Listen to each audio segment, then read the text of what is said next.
Hi, this is Little Dwarf playing games while rambling incoherently into a microphone. Why? Well, just because I can, and I continue with Vampire the Masquerade, Coteries of New York, Blind. Now, I think out of all of the activities, I'm going to try and confront whoever has been watching me, because it feels to me like it's something that's probably time critical. Like, I might not get another opportunity to do it. So, recently you're feeling as if somebody keeps tailing you. Time to confirm your suspicions. Let's go. Someone is following you around. He has been for a few nights, maybe longer.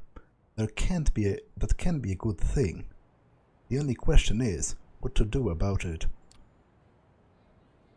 Well, telling Sophie you have a problem is, first of all, showing weakness to her, which I don't think is wise in a social group such as the Vampire Society, but also it's probably going to annoy her that I basically go to her and whine about my personal problems, so provoke the stalker to appear. You venture out into the street with a goal of letting your stalker know that you are aware of being followed. It's time to stop this ridiculous charade. It's raining outside as you step onto the street in front of your haven, and you wonder whether that'll help. Will you be able to see the footprints of your stalker in the puddles on the ground? Not sure where to start, you slip a few bills to a homeless man and chat up a guy who runs the local bodega. Both of them talk your ear off about a strange character hanging around, but none of their stories seem right to you. Walking the streets, you're convinced by turns that everyone you see is an enemy agent out to get you, and that your stalker has decided to take the night off.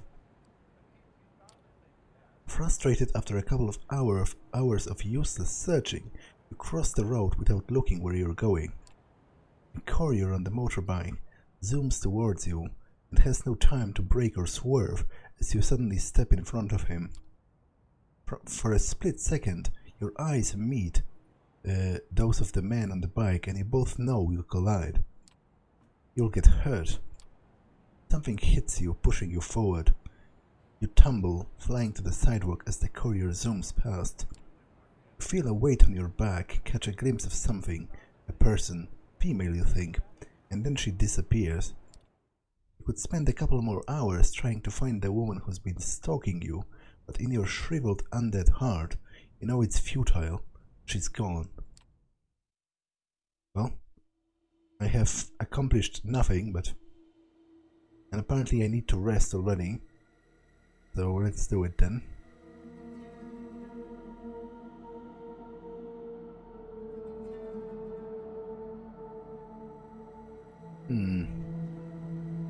Okay, I can continue the quest with that true faith, which is also kind of interesting. Those feel like side quests as opposed to talking to my coterie members, which feels like a quote-unquote main quest. So apparently there's also a sleazy reporter from a gossip magazine sniffing around Sophie's haven. She could use my help with the problem, so let's check that out. The streetlights filter into the apartment in a stark white glow, as if someone were shooting a movie outside. The art pieces display a tasteful expense, entirely fitting the image you have of Sophie. It feels as if 1,000 sins have been committed on these premises, most of them under her benevolent hospitality. Sophie comes to greet you as you enter the living room, shaking her head. You understand that people judge me based on how you dress, don't you? Sophie looks at your clothes as if resigned to your sartorial limitations.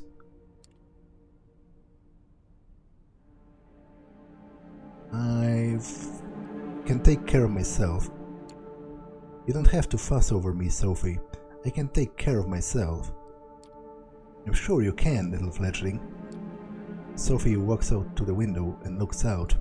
The streetlights playing on her features, she reminds you of a queen contemplating the unfortunate limitations of her subjects. You'd think that as a vampire, At least we wouldn't have to worry about vultures of the press. Unfortunately, when you have the power and ability, there are always parasites trying to feed on you. Is there a reporter after you?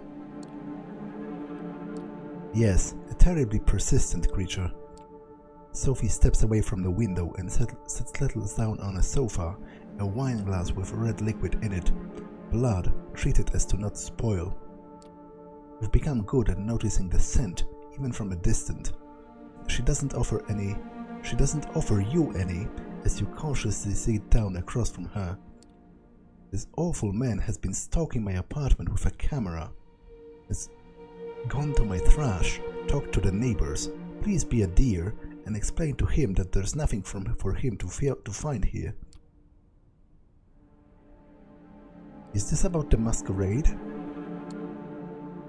That's a big deal for us, right? Indeed, you're learning. This must...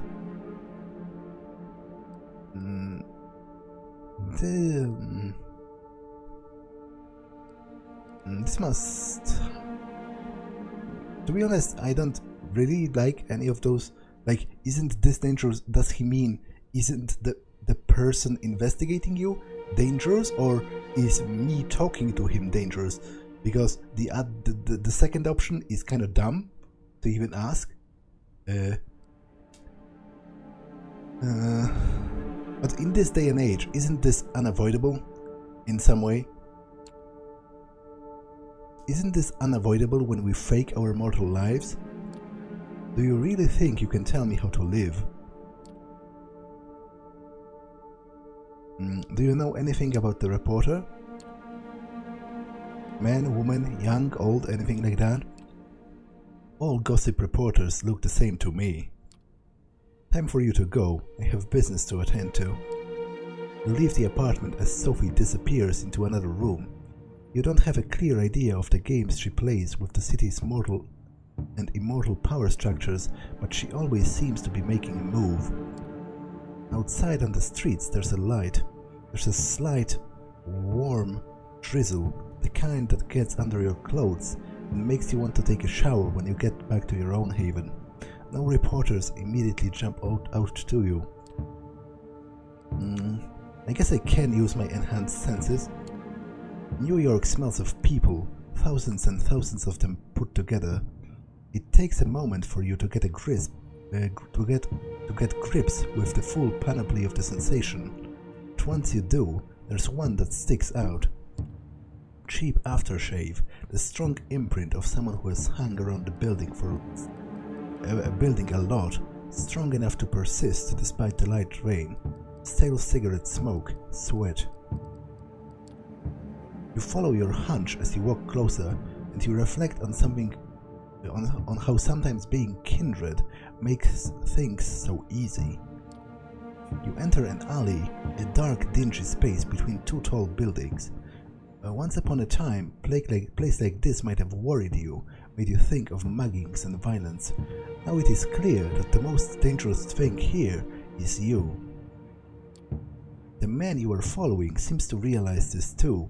He holds his camera in front of him like a shield, its heavy objective resting on his paunch. With a start, you recognize him. You remember the face, the shaded sunglasses from a picture next to a byline in some trashy paper. The article was about a friend of yours, an artist who was reported to be dating a celebrity. It was true, but the celebrity didn't want to be associated with your friend and broke it off afterwards. For months, your friend cursed Dougherty's name. Hey, don't go around scaring people like that. So I guess his name is Dougherty. This is the reporter, Frank Dougherty.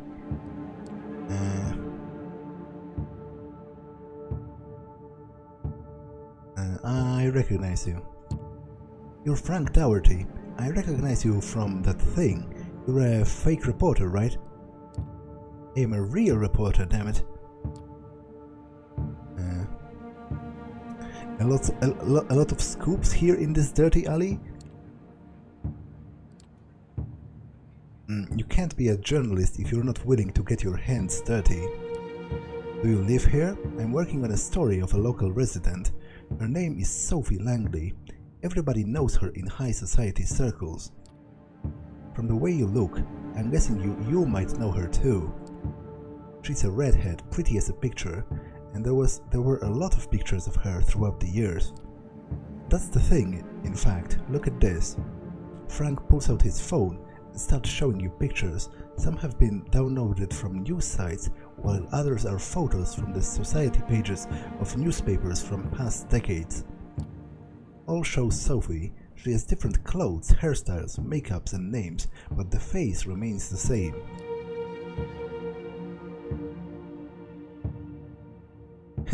They are all hot. Other than that, I'm not sure, because obviously I cannot play into his suspicions of her not changing how she looks, because, you know, that's kind of suspicious already, and obviously I'm trying to protect the masquerade. So you're a stalker of some sort, or maybe that's even better, to be kind of accusative. Come on, I'm just doing my job.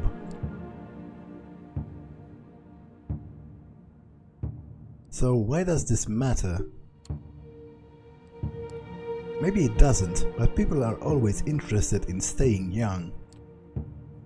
3 words: extreme plastic surgery. All the celebrities do it. Only her doctor is better than the rest. You look critically at the photos on Frank's phone.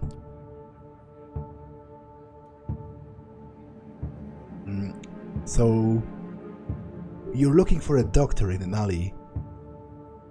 Like, why is the game even giving me options of playing into his suspicions that something is wrong? Like, shouldn't I be trying to dissuade him from even approaching the subject instead of encouraging him? Hook me up with this miracle doctor. I guess let's try this. Sure, I guess. If you find out who the surgeon is, let me know. I could have some work done. You're right, it makes no sense. Damn. So how would you explain it?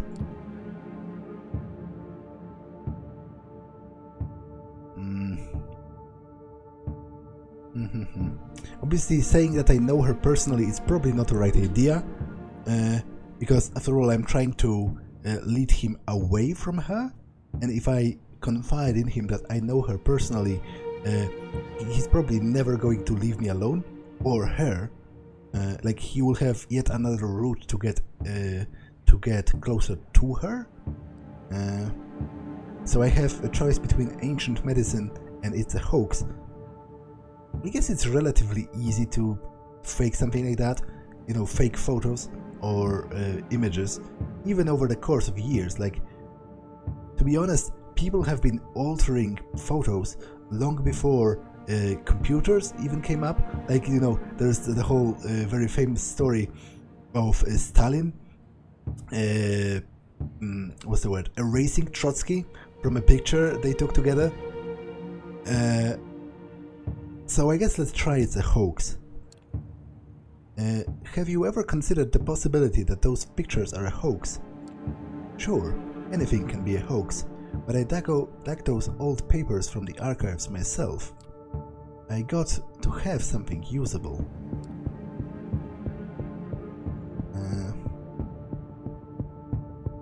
To be honest, with the way he looks, I would say he would be susceptible to being threatened with violence. But in the end, I feel like legal action might be more, what's the word? Might be more threatening in the long run, because obviously he already knows that Sophie Langley is a powerful person, like that she's very well known in high circles.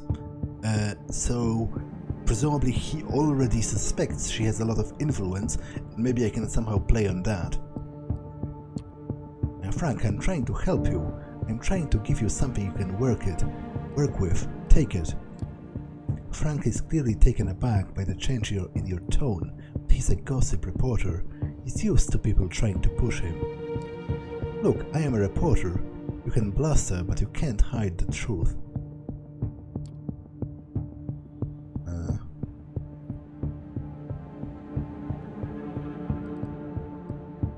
Can you afford a lawsuit? I'll tell you one more thing about Sophie. She's good at suing people. Do you think you can afford a lawsuit? This job is all I have. Don't do this to me.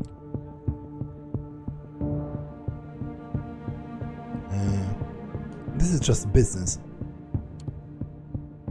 You became a problem, that is all. Frank is taken aback by the brutality of your tone. He has been intimidated many times before, but he also knows that sometimes threats are real. This time he senses that you are not kidding. He's just an aging man trying to salvage a career. You win. I hope you and Sophie Langley have a happy life. Deflated and hunched over, Frank trudges away from the alley. You stare at his receding figure. It's hard not to feel sorry for him. In Sophie Langley, he took on something way too powerful for a small fish like himself. Okay, I guess let's meet with Benoit. Benoit Segal wants to meet you again at the cathedral. You wonder what that whether that mysterious priest will be there. You started to look at churches differently since your last encounter with Benoit. You're not sure what happened inside, but it was unavoidably real. You felt it. When Benoit mentioned that being in the presence of Father Anthony's faith would eventually kill someone like you, an undead being, you believed him. It doesn't seem to be very common though. In New York, you pass thousands of people every night, and none of them have made you feel so afraid and insignificant. If you were to encounter someone like Father Anthony in the subway or a nightclub, you would know. There are many churches in the 5 boroughs, and you're pretty sure most of them don't contain someone whose faith could touch you in this way. Yet you've become wary. They just might. Still, tonight the cathedral looks as before, a striking landmark acting as a symbol of faith for the people who have no idea that the vampire exists in their midst.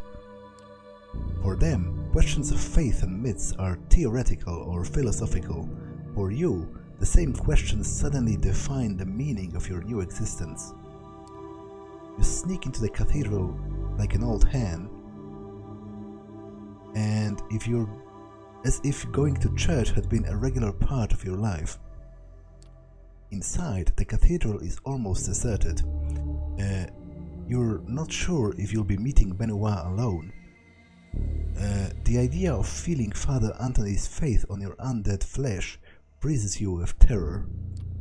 Benoit is waiting for you in the front pews of the cathedral, in the exact same spot where you saw Father Anthony. Worried, you approach, but you don't feel the touch of fate that shook you before. Benoit nods and sits right next to him in the pew.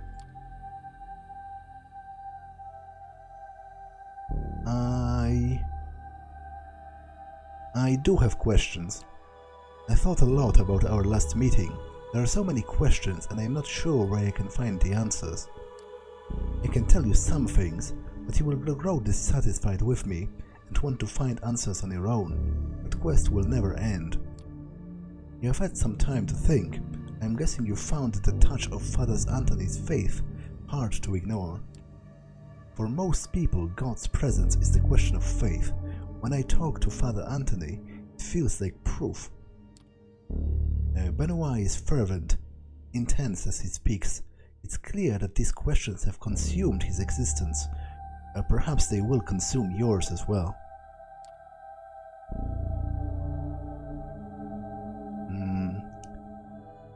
So what does the Camarilla believe? What do the kindred of the Camarilla believe, the old ones? It's true that the elders are not always good at teaching the childer. Maybe the Camarilla would function better if we all knew those stories. Benoit looks around, reflexively to make sure nobody is listening. There are only a few people in the enormous cathedral, and they don't seem to be interested in the two loners murmuring to each other in a front pew. It might seem like ancient history, things that happened thousands of years ago, but time works differently for our kind. If the stories are true, then the Methuselah still in existence. Then there are Methuselah still in existence, who walked the earth when Jesus was alive. The only problem is that old vampires lie. They adjust history to suit their egos.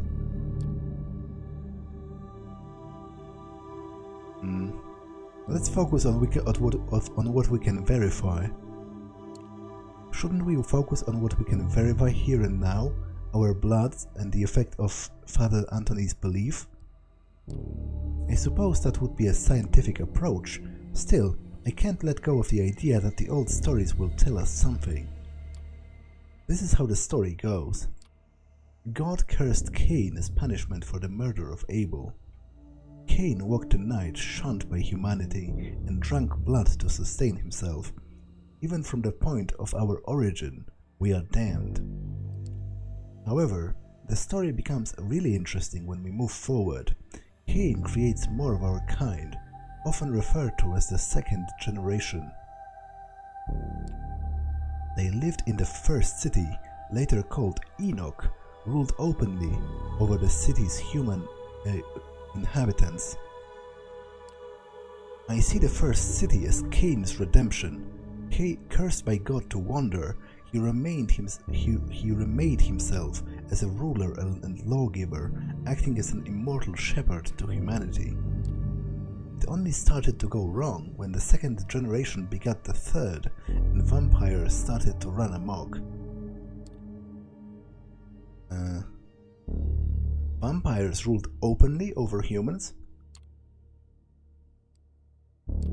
Yes, according to the stories, Cain was a benevolent and just ruler, using his vast knowledge to bring a new age of prosperity.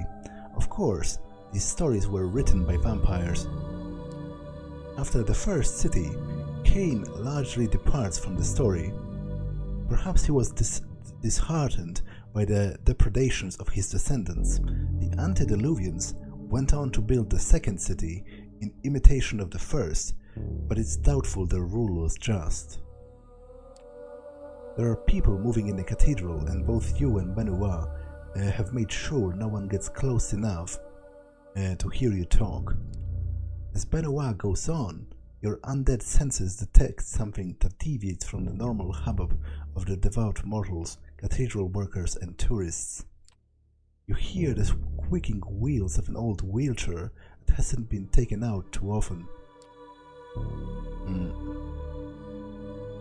We've been doing this for 20 years, and still you pull stuff like this, Michael. Why did you bring your sister? We're on the field. This is no place for the disabled. The voice is that of an older man, Midwestern. He sounds as exasperated as if he was rehearsing the argument for the 100th time. She wanted to come. She doesn't get out of the house very often. Besides, you should be grateful, Bobby. We would have never found out our new partners without her. The second voice belongs to an old man too. It's more intense and still holds echoes of a Russian accent. Yes, because she talked about vampires online. You got your door busted by the FBI, as I remember. We did, sure, but we cleared the misunderstanding and now we're consultants, so quit your gripping. Bobby, Michael, play nice. You sound like an old couple. The third voice has a heavier Russian accent and belongs to an older woman. All three have clearly known each other for a long time. Let's find Father Anthony and see if he can help us. From what I've heard, he's an exceptional man. Yeah, exceptional, but he doesn't like moles. You nudge Benoit and discreetly point to the three people approaching you. along the cathedral's central aisle. He nods in understanding. This is bad news, whoever those three are. We need to get out. Let's meet outside.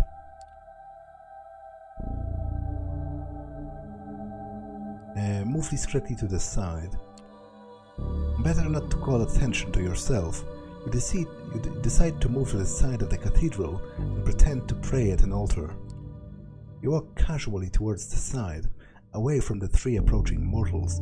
You feel their eyes boring into your back, but you force yourself to be cool. Ventrue is nowhere to be seen. You blinked and he had disappeared in a burst of a second. You worried that it was too conspicuous, and maybe the mortals missed it. You pretend to admire the architecture for a while, before glancing back at the trio. They have settled at the exact spot you have just occupied, apparently waiting for something, and conversing in hushed tones. Once you make sure that their attention is elsewhere, you start walking briskly down the aisle, towards the exit.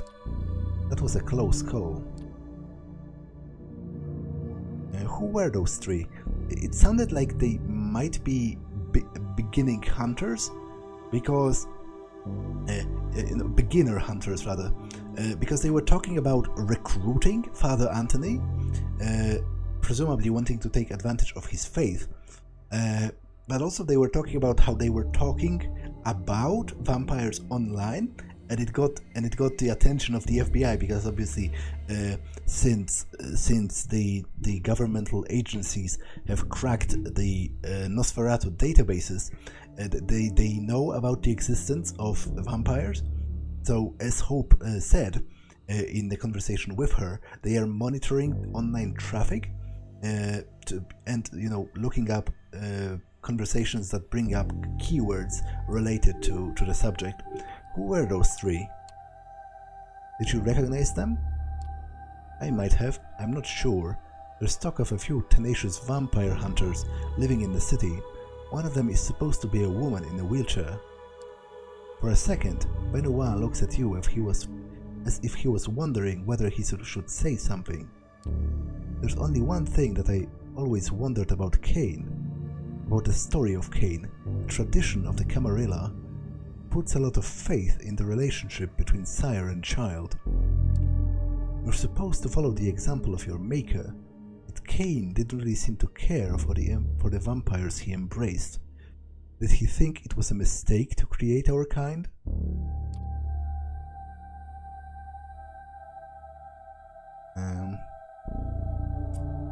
My sire left me, or we should make our own way.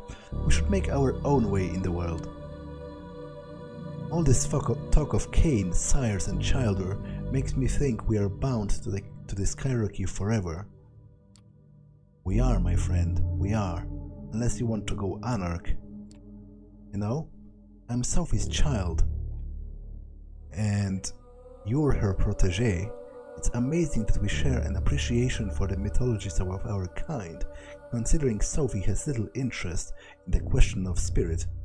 Oh, to be honest, I don't think I even knew that he is Sophie's child. You stare at Ventrue. You knew there was something he wasn't telling you, but in all of the talk about Cain and the First City, you forgot about it. Now the question is, what does that mean? Does Sophie know that her child is talking to you? Probably not. Don't hold it against me, but I admit finding some pleasure in seeing you suffer the effects of Father Anthony's faith. I suppose that's the demon in me. I'm not your enemy. I understand that you're bitter, Ventrue. I'm not your enemy. I'm sorry, I know that. It's just that sometimes I get too tempted by sin. You know, we should meet again. We've talked so much about myth, but maybe that's cowardly when the reality of faith is right there in front of us. I'll introduce you to Father Anthony. You nod, unsure whether that's a good idea. Ventrue walks away and follow his example, not wanting to hang around the cathedral any longer. Okay, can I do anything else? Nope, I need to rest. Well, let's do it then.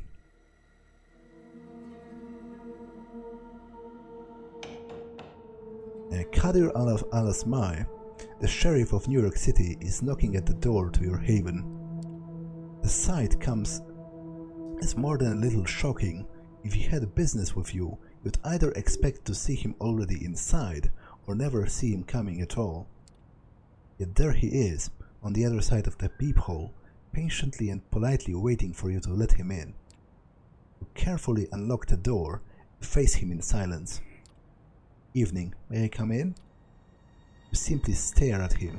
Your lack of an answer doesn't faze him, and your lack of resistance as he starts walking inside has obviously been interpreted as permission. Once inside, he starts looking around, cautious as you cautiously stay by the door. Haven't really had the time to make this place your own yet, have you? It feels like Langley's apartment through and through, a secluded study where nobody studies anything. Look at the books on the shelf, obviously meant to impress the guests, not to be read. They reveal nothing about their owner, aside from an aching desire to be taken seriously as an intellectual. He picks one of them and smirks before putting it away. The phenomenology of spirit, next to all of the garbage poetry. We can make a bet.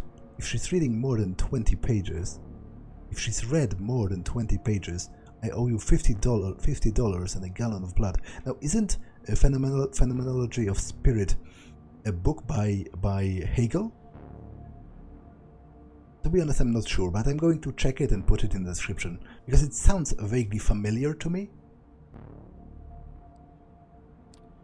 This is the kind of place that self-professed hermits entomb themselves in to suffer.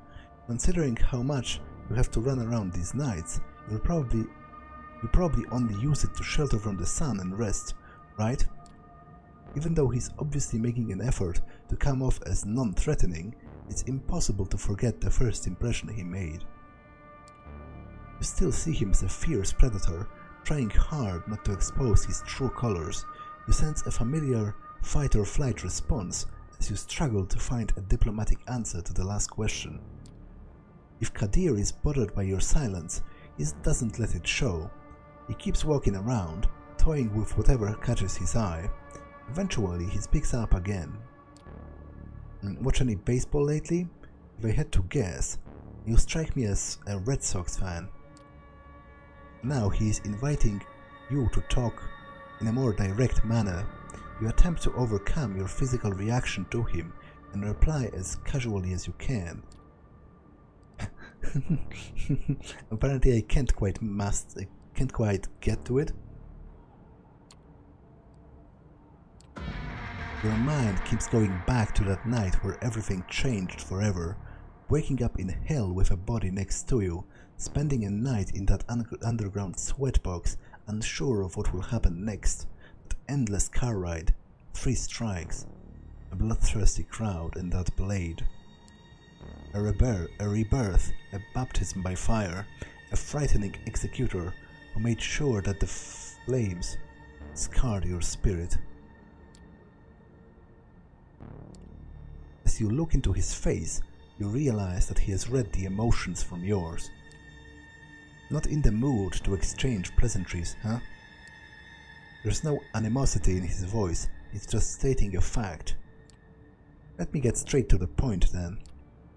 He momentarily stops caring about his surroundings, turning all of his attention to you, and demanding the entirety of your attention in return. You see, there's something I've realized over the years. In large part, I might have been hired just to look menacing with my sword, but my job is all about seeing through the bonds and relationships. The Camarilla would be safe as long as its members adhered to certain social contracts, making their dealings and affinities plain for everyone to see, but that obviously remains a pipe dream. This is a community born of conspirators, overly ambitious gangsters and politicians, monsters in denial, all sorts of tragically broken individuals. They are driven by desires that make them incompatible with the Masquerade, incompatible with the prolonged survival of the Camarilla, incompatible with the methods I used to operate. And so, I am doomed to be like a cop, constantly insulted behind my back, but maybe for a good reason. Maybe for a good reason, but immediately called for help whenever someone loses their tableware. Or like an Agatha Christie protagonist, outwardly assisted by everyone, but constantly lied to about everyone's past and motivations, even if my failure to solve the mystery might be the end of us all. He tries to sound like he's peacefully resigned to his fate, but it's easy to detect a tinge of regret in his voice, a voice belonging to someone who once had bigger ambitions than this. What broke him? So, you see, for this detective, the why done it is far more important than who done it or how done it. When you understand all of the players and their mutual obligations, you easily understand every crime. But of course, the kindred know it, so they devise ways to make my job much harder, just like conspiracies between two unrelated actors that depend on scratching each other's backs for mutual security. Or they enforce a blood bond to make someone their unexpected thrall. A boss serving their employee, a rebel serving a tyrant, just because one is regularly being forced to drink another's blood. What has Sophie seen in you? Why does the prince keep asking me about your actions? How come you're being pushed to build your own coterie so fast?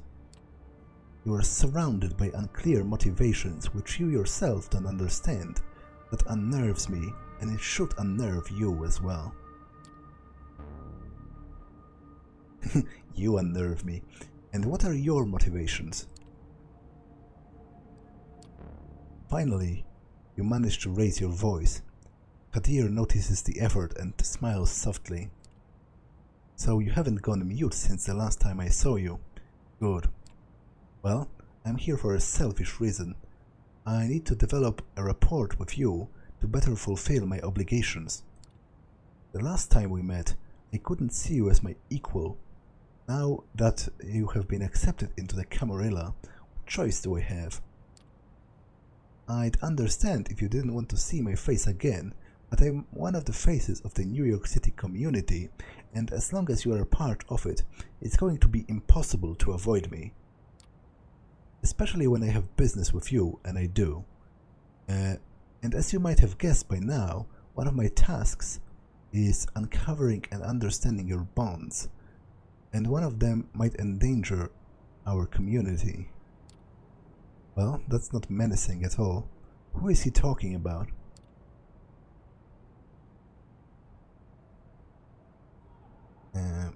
Well, at first I thought it's Hope, but obviously her whole show is fake. She isn't actually broadcasting it to anyone, so she isn't really a threat to the Masquerade. I would guess then it's probably Kaiser, because he seems to be independent.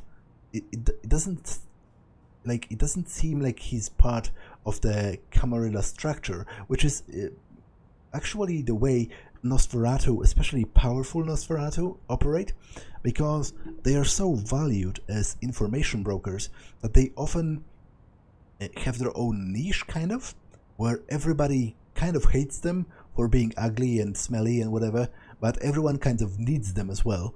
So they kind of stay independent, and maybe maybe just pay lip service to the Camarilla, or to whatever other faction there is in in power in a given domain. So is it about Kaiser? Kadir shakes his head. That leper is bad news, if you ask me. But who doesn't trade information with him these days? No, they are not a major player. He produces a file from underneath his coat and passes it to you. This is our troublemaker. You open the file and you see some printed photos. You freeze up and you recognize the face and are overwhelmed by a flood of repressed memories. Is this my sire then? Oh, how is that possible? What does she even have to do with all of this? Emma, the only person who's kept you hanging on, throughout all of those years, the only person you have in your corner in your never-ending fight against the world.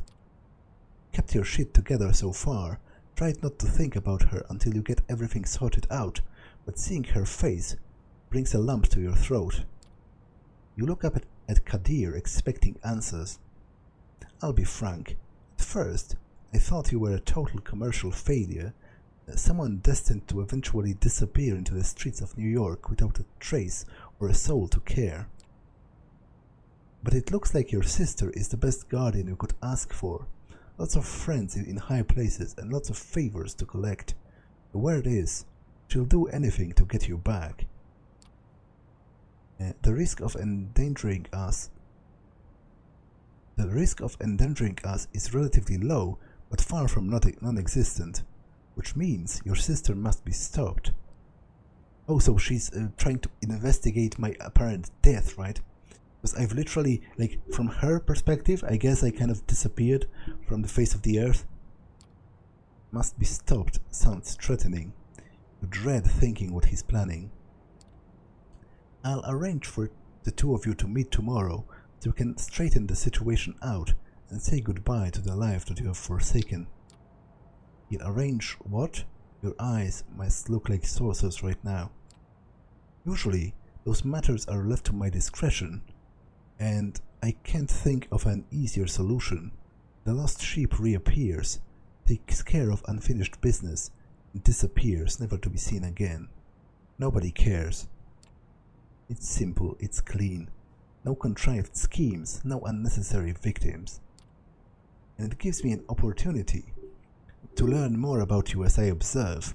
When neonates interact with kind they used to hold dear, their true natures are laid bare for everyone to see. Of course, he's invested in being kind to you, or he's making it his clear self-serving intentions, so that you don't start figuring them out yourself. Any objections? Any alternatives are probably worse. You shake your head. Very well. I'll arrange the meeting and drive you there tomorrow. Better come up with a load of bull that's easy to swallow. He disappears from the apartment, leaving you as confused as the last time he closed the door on you. God damn it, you need to think it through. For a long time you just sit in your haven, lost in your thoughts, trying to come up with lies that will convince the only person who's ever seen the real you. Okay, so what do I have time for? I can try to find my stalker again, which seems kind of important. So I think I'm going to do that, but I will actually do it next time, because this episode has been long enough. So that's all for this one, and I will see you in the next one. Bye!